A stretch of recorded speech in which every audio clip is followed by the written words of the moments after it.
The jury finds the defendant not guilty. Inihayag ng pinuno ng jury.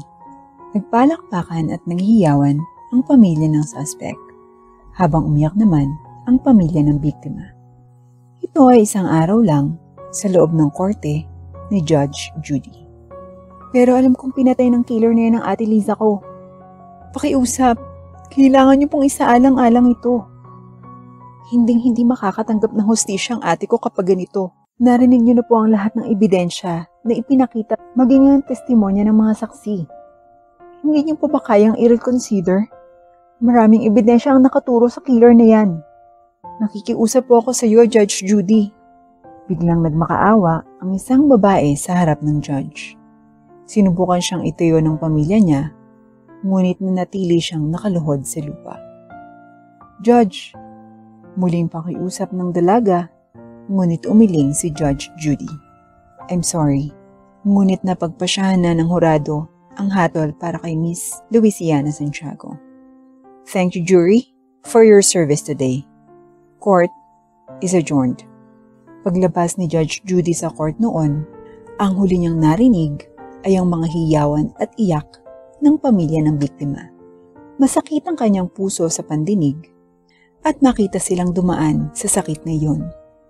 Ngunit batay sa mga ebidensyang ipinakita at sa mga testimonya ng mga saksi, ang suspect na si Louisiana ay hindi ang salarin sa pagpatay kay Eliza Lim. Hindi nagsisinungaling ang ebidensya. Oo, ito ang normal na buhay ni Judge Judy. Isang araw, pagkatapos ng trial sa kaso ni Eliza Lim, malayang gawin ni Judy ang anumang bagay dahil wala siyang trabaho sa araw na iyon. Kaya't nagpasya siyang bisitahin ang restaurant ng kanyang kapatid. Hello, Miss Judy! Bati sa kanya ng staff ng restaurant pagkapasok niya. Nasaan ang kapatid ko? Tanong ni Judy. Sorry ma'am, kakaalis lang ng ate mo mga 10 minutes ago. Pero babalik naman siya naman po. Lumabas lang siya para bumili dahil hindi dumating yung truck ngayon. Pansamantala, habang naghihintay po kayo, manatili na lang po kayo sa isa sa mga mesa natin, ma'am. At ihahatid ko na po sa inyo yung usual coffee mo. Tumango si Judy sa alok. Nagpasya na lang si Judy na tumingin sa paligid ng restaurant. Nakikita ko na malakas pa rin ang negosyo gaya ng dati. Good job to all of you, sabi ni Judy sa mga trabahador at nag-thumbs up sila sa isa't isa. Dalhin mo sa akin ang menu o order ako, sabi ni Judy at mabilis na dinala ng mga trabahador ang menu sa kanya. Siyempre ma'am, magiro ng sabi ng isa sa mga manggagawa. Dinala sa kanya ng mga trabahador ang papel na menu at dadaan na sana siya sa listahan nang biglang may nahagip ang gilid ng kanyang mata. Hindi ba iyon ang pinuno ng hurado at ang suspect na si Louisiana? Hindi napigilan ni Judy na sabihin sa sarili. Para makasigurado, hindi tumingin si Judy sa nasulyapan ng kanyang mata at pinili niyang takpan ng menu ang kanyang mukha. Salamat naman at ginawa mo yun. Kung wala ka, nasa loob na siguro ako ng kulungan. Hahaha, sabi ng isa sa kanila. Mabilis na nakilala ni Judy na iyon ay boses ni Louisiana. Tumawa rin ang kasama ni Louisiana, ngunit sa kakayahan ni Judy na makilala ang mga kasinungalingan, narinig niya kung paanong parang pilit ang tunog ng tawa ng kausap ni Louisiana. Dahil dito, mabilis na napatayo si Judy at may ibinulong sa tenga ng isang staff. Sige po ma'am, nasa loob lang po ng storage room ang hindi nagamit na uniforme at lahat ng gamit na kailangan niyo po. Sagot ng staff at ngumiti si Judy bilang pasasalamat. Si Louisiana at ang pinuno ng hurado, si Jasmine, ay malayo sa mesa ni Judy. Alam ni Judy na masamang makinig sa kanilang usapan, pero gusto niyang malaman kung bakit kasalukuyang nasa loob ng isang restaurant ang suspect at ang pinuno ng hurado galing sa trial ni Eliza Lim at nag-uusap. Kaya naman, para makarinig pa, nagdesisyon si Judy na itago ang sarili bilang isa sa mga janitor sa loob ng restaurant ng kanyang kapatid upang hindi mahuli Sinabihan ni Judy ang lahat ng mga staff members ng isang maliit na kasinungalingan na hindi makakasakit sa sinuman. Binuksan din niya ang kanyang phone at pinindot ang record bago siya lumapit sa mesa ni Louisiana habang nakasuot ng uniforme ng isang janitor. Bago yan, kumuha muna si Judy ng inumin sa loob ng kusina at inilagay sa isang tray. Sinadya ni Judy na matapon ang inumin sa tabi ng lamesa ni Louisiana. Siyempre, sinigurado niyang hindi matapon ang inumin kahit kanino. Tiningnan ng dalawa ang natapong inumin bago sila bumalik sa pagkain. Tiniyak ni Judy na maglinis ng mabagal hanggat maaari. So, ano na ngayon?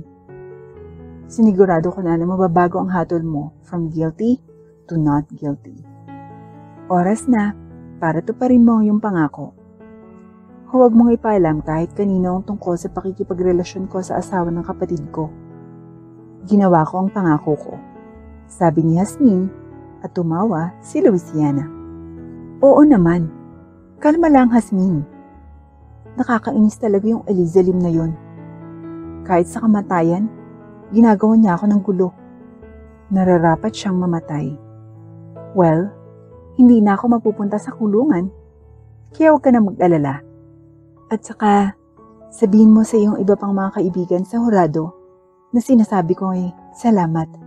Kung wala sila, ipapakulong na sana ako nung nakakainis na prosecutor na yon. Sabihin mo sa kanila na nagpapasalamat ako sa pagmamanipula nila ng hatol kasama ka. Matatanggap nila ang kanilang mga pera mula sa akin sa Sabado. Sabi ni Louisiana at tumango si Jasmine at yumuko. Anong mali? Kung umaasa ka rin ng pera, wala sa kasunduan natin na bibigyan kita ng pera para iligtas ako. The promise was that in exchange, hindi ko sasabihin kahit kanino ang tungkol sa secret affair mo. Natahimik si Jasmine habang tumatango. Alam ko, naiintindihan ko. Tapos na si Judy sa paglilinis at sapat na ang narinig niya, kaya mabilis na siyang umalis. Mabilis na umalis si Judy sa establishmento. Nang makapasok na si Judy sa kanyang sasakyan, napahawak siya sa kanyang noo at minasahe ito habang nakikinig siya sa usapan na kanyang nai-record. Hindi ako makapaniwala dito. Bakit nila ito ginawa? Tao pa ba sila? Mga walang hiya talaga. Sabi ni Judy habang patuloy na minamasahe ang kanyang noo. Tinignan niya ang recording sa phone niya. Ang mga tao ay talagang malupit, sabi ni Judy bago niya tinawagan ang numero ng isang kakilala. Si Judge Judy ay isang judge nga lang, pero tao pa rin siya. At hindi niya hahayaang masira ng maling pag-uugali ng isang tao ang buhay ng isang pamilya. Nagpasalamat si Judge Judy sa sarili na nai-record niya ang pag-uusap ni Jasmine at Louisiana. Ngayon ay may pruweba na siya at maaari na niyang bigyan ng hustisya ang pamilya ni Eliza. Juror misconduct? Anong pinagsasasabi mo? Wala akong ginawang ganyan. Naging matapat akong hurado. Sigaw ni Jasmine sa dalawang detective na nakatayo sa labas mismo ng bahay niya. Talaga? Naging tapat ka? Ngunit batay sa iyong messages kay Louisiana, ang suspect ng nakaraang kaso, sinulat niya dito. Jasmine, gawin mo ang lahat para tanggalin ang aking magiging guilty na verdict. Alam nila ang ginawa ko, pero mababago mo pa ang tadhana. Tandaan mo, may picture ako na naghahalikan kayo sa ilalim ng puno ng asawa ng kapatid mo. Kung wala kang gagawing pagbabago sa kapalaran ko, ilalabas ko sa publiko ang larawan at malalaman ng lahat na pinagtataksilan mo ang sarili mong kapatid. Binablockmail ka ni Louisiana. Dahil dito, naapektuhan ng mali ang desisyon ng hurado at not guilty ang naging hatol kay Louisiana.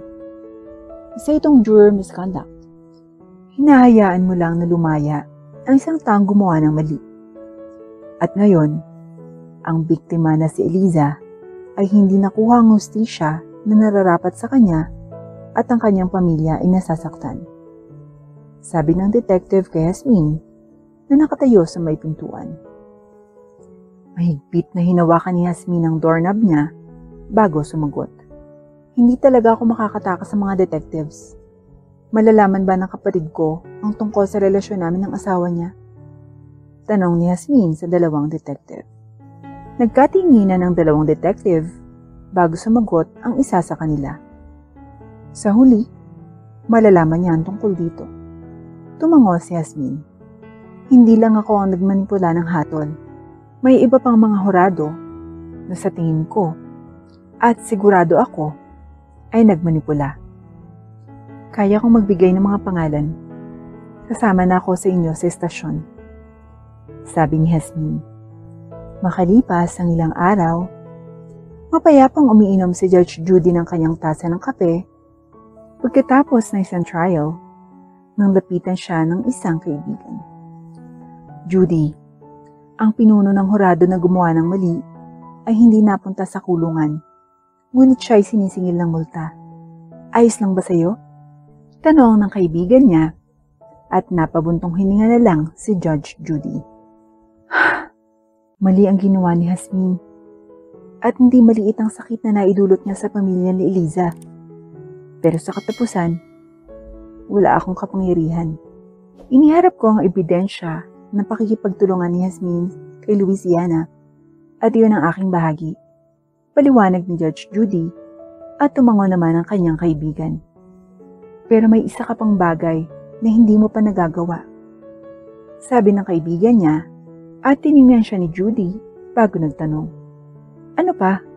Dalhin mo ang katarungan sa pamilya ni Eliza. Nakangiting sabi ng kaibigan niya. The jury finds the defendant guilty beyond a reasonable doubt. Inihayag ng bagong pinuno ng hurado. Napabuntong hininga si Judge Judy nang makita kung gaano kasaya at umiiyak ang pamilya ni Eliza. Ngunit sa pagkakataong ito, umiiyak na sila dahil sa kaligayahan. Nararapat sa iyo yan, mamamatay tao. Sigaw ng kababatang kapatid ni Eliza Lim kay Louisiana na nakatayo sa kanyang upuan habang nakayuko. Hindi ako makapaniwalang na-frame ako ng ganito. Wala naman akong ginawa, pero lahat kayo nagpipilit na ginawa ko. Lahat kayo ay sinungaling. Sigaw ni Louisiana. Ikaw ang sinungaling dito. Sa wakas ay sinabi ng nakababatang kapatid na babae ni Eliza bago dinala sa Louisiana sa labas ng courtroom. Sa wakas ay bumuntong hininga ang pamilya ni Eliza at hinayaan ng kanilang mga sarili na huminga. Sa wakas, ang katarungan ay natanggap na ni Eliza Lim. Gaya ng dati, tulad ng ibang araw na walang trabaho si Judy, nakaupo siya sa loob ng paborito niyang cafe habang umiinom ng paborito niyang kape. Nagulat siya nang biglang may lumapit sa kanya na babae. Judge Judy? Sabi ng isang babae. Mabilis na nakilala siya ni Judy bilang nakababatang kapatid ni Eliza Lim. Gusto ko lang magpasalamat sa iyong pagtulong sa pagbibigay ng hustisya sa aking nakatatandang kapatid na babae. Maraming salamat sa iyo, ang aking kapatid na si Eliza. Sa wakas ay makakapagpahinga na sa kapayapaan. Nagpapasalamat talaga ako sa iyo, Judge Judy. Sabi ng nakababatang kapatid ni Eliza na nagbigay ng ngiti sa labi ni Judy. Masaya ako na nakatulong ako sa pagbibigay ng hustisya sa iyong nakatatandang kapatid na babae. Makakapagpahinga na siya sa kapayapaan ngayon. Tumango ang dalaga. If you don't mind me asking, Judge Judy, ano po ang nangyari doon sa mga hurado na nagsinungaling? Naparusahan po ba sila? Tanong ng dalaga at bahagyang tumawa si Judy bago sumagot. Sa kasamaang palad, wala sa mga tiwaling hurado na yon ang nakatanggap ng parusang kulungan. Ngunit huwag mag-alala, lahat sila ay nakatanggap pa rin ng parusa ng pagbabayad ng multa. Tumango ang dalaga bilang pag-unawa. Mali nga ang ginawa nila. Pero wala talaga akong pakialam sa kanila. Hanggat natanggap ng mamamatay tao ang kanyang kaparusahan, sapat na yun para sa akin. Nakangiting sabi ng dalaga At tumango naman si Judy. Tama. Masaya ako para sa iyo. Sige na po, aalis na po ako. Kailangan ko pang magtrabaho. Sana'y masiyahan kayo sa iyong araw, Judge Judy. Salamat muli. Sabi ng dalaga bago naglakad palayo. Kumakaway si Judge Judy sa kanya habang nanonood siyang lumayo ang dalaga. Marami pa ring korap na tao dyan. Pero kahit hindi ko sila maharap, sila ang magdurusa sa mga kahihinatnan sa huli. At least, nakayanan ko ang isang ito. At least, binigyan ko ng kapayapaan si Eliza at ang kanyang pamilya. Yun lang ang kaya kong gawin ngayon, sabi ni Judy sa sarili. At least, nailigtas ko ang pamilya ni Eliza at iyon lang ang mahalaga sa ngayon.